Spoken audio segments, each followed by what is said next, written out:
అడుక్కునేదానివి ఏదో అర్జెంట్ పనున్నట్టు తలుపు దబదబా కొట్టి పిలవాలా? చేయగలనేలా? ఇంట్లో నువ్వు ఉన్నావేంట్రా? రా! ఇంత డీసెంట్ అండ్ డిగ్నిఫైడ్ పర్సన్ పట్టుకొని నన్ను రాటావా? ఎంత ధైర్యం నీకు?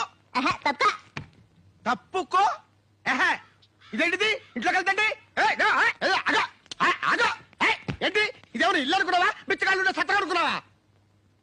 ఏ బయటికి పొమ్మంటే మాధురి దీక్షిత్ లెవెల్లో ఆ పోజంటే మర్యాదగా బయటికి వెళ్తావా? మెడపట్ట గంటేమంటావా? షడప్. ఊకే సెవి కోసిన మేకల ఎందుకు అలా ఆడతావు? వెంటనే బజార్ వెళ్ళి ఓ మంచి కొర్ర మీన్ తీసుకొచ్చి పులుసెట్టు కడుపు నిండా తిని బాగా రెస్ట్ తీసుకుంటానే.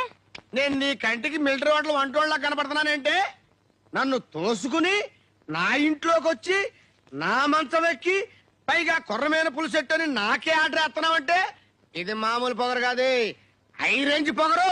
అవునుబే, ఒక్కింటి కూడు తినేవాడివి నీకెంత పొగరుంటే 10 ఇళ్ళ కూడు తినేదాన్ని నాకెంత పొగరుండాలే? శబాష్! అరే ఏ క్లాస్, చాలా గొప్పగా చెప్పావే. చెక్కండి చంపేస్తా నిన్ను. నిన్ను మామూలు కదే.